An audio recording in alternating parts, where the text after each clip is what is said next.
What's up YouTube? My name is Jimmy and welcome to my channel Envisage.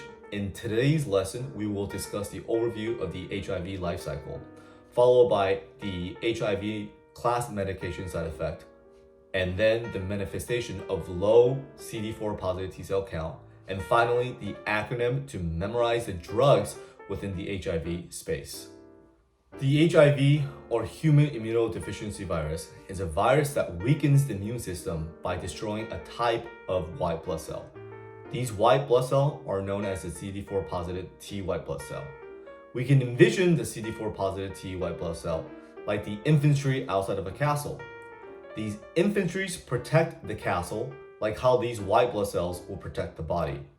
Without the infantries, the body may be prone to more attacks. These attacks can be seen as opportunistic infections. Typically, the virus transmission occurs through bodily fluids such as blood, semen, vaginal secretions, or needle sharing with someone who is infected. The HIV life cycle starts with the binding of the virus to the glycoprotein 120 on the CD4 surface. Once the virus is attached to the surface protein, the HIV virus will then utilize and envelop a protein known as glycoprotein 41 to fuse the two-cell membrane. As the viral capsid squeezes through the nuclear membrane, the capsid will then break down, revealing the different parts of the HIV protein, ready to hijack the control of the host machinery known as DNA.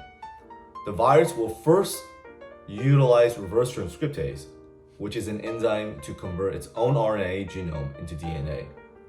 Because the human genome is encoded in DNA, the virus must first make a copy of its DNA if it wants to be inserted into the human genome. The virus then integrates the newly transcribed part of the DNA into human genome via the enzyme integrase. The DNA is then transcribed and translated into viral proteins, which is then cleaved by the viral enzyme protease.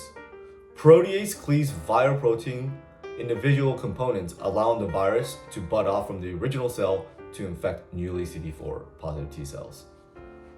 All the HIV medication targets the HIV life cycle. So starting with the binding of the HIV virus to CD4 positive T cell, fusion inhibitors prevents the potential binding as well as the fusion between the two cells. The nucleus reverse transcriptase and the non-nuclear reverse transcriptase, for short, work on the early stages of the life cycle, which is blocking reverse transcriptase from creating the complementary DNA strand to RNA. NRTIs works by competitively binding to reverse transcriptase as they strictly resemble a nucleoside.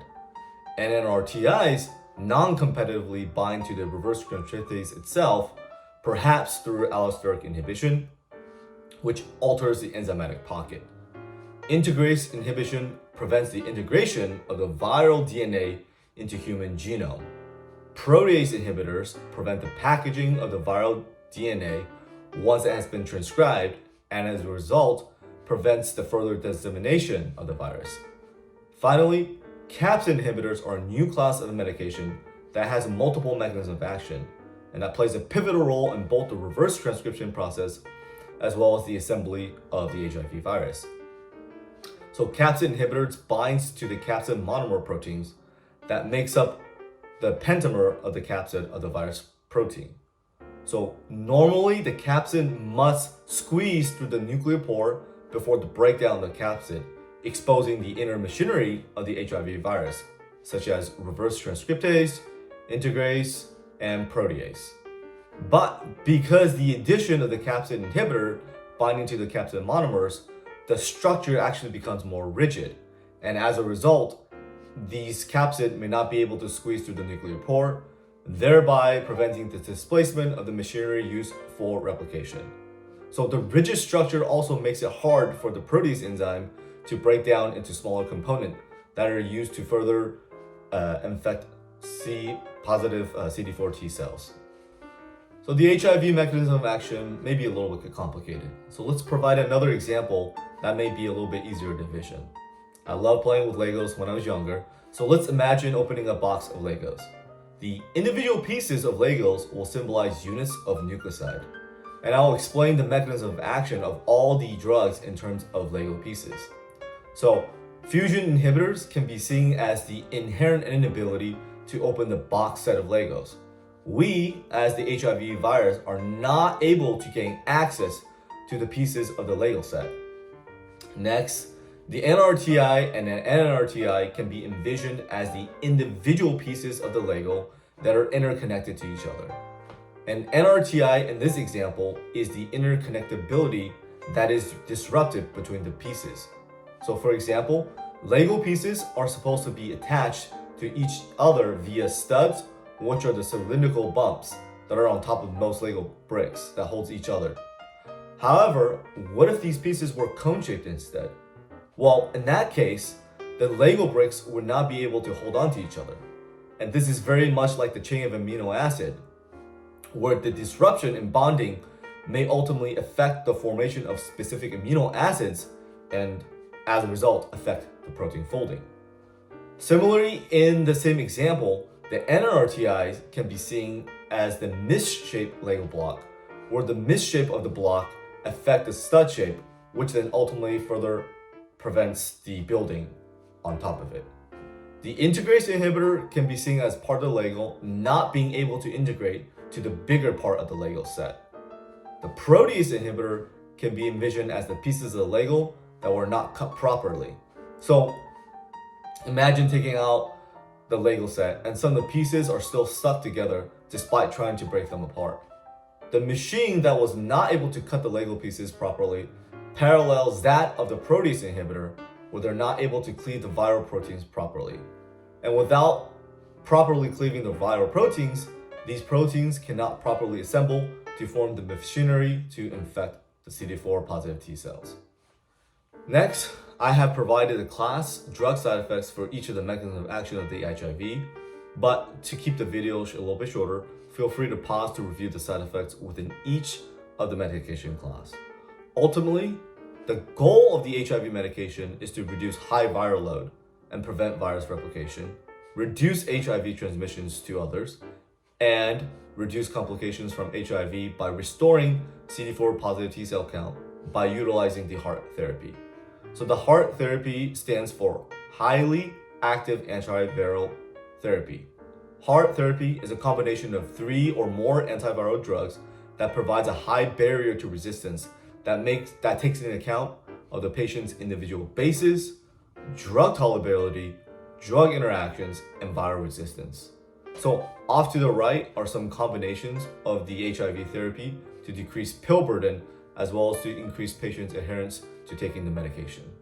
For patients who start to have a CD4 positive T cell count below 200, they become at a risk for opportunistic infections.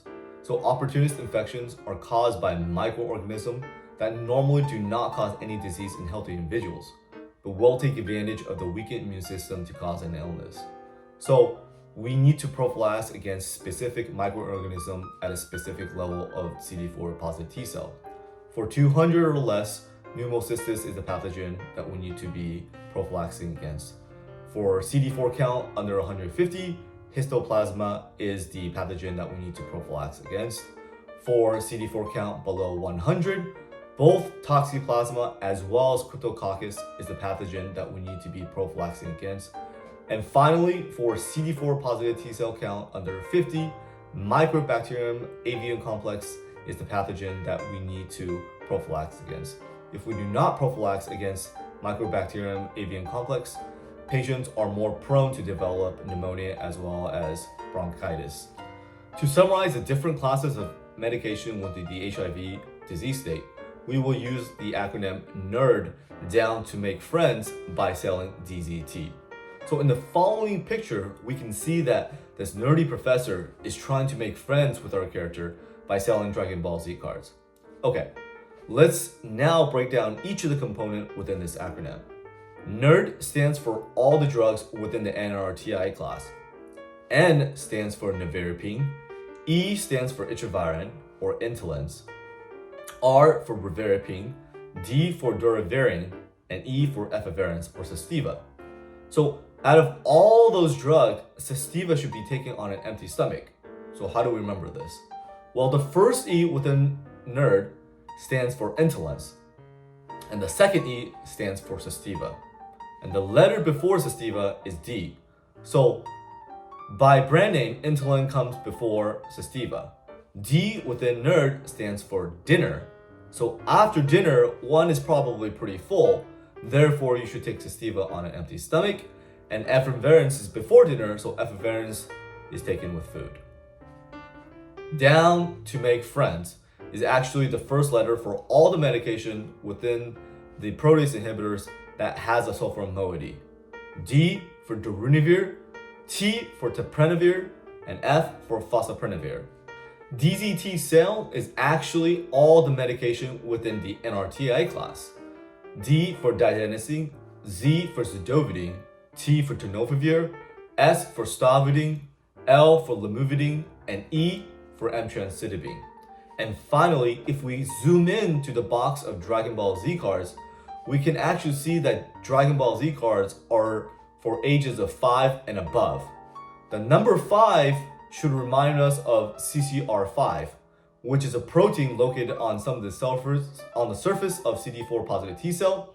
And by binding to CCR5, Merivarac prevents the HIV from fusing with the CD4 positive T cell virus. Thank you for watching. If you found these videos to be helpful and enjoyable, please consider subscribing and hit that notification bell to stay tuned for future videos. Please comment below and let me know what other content you would like to see next. And as always, let's continue to empower a different way to envisioning success. And I'll see you on the next one.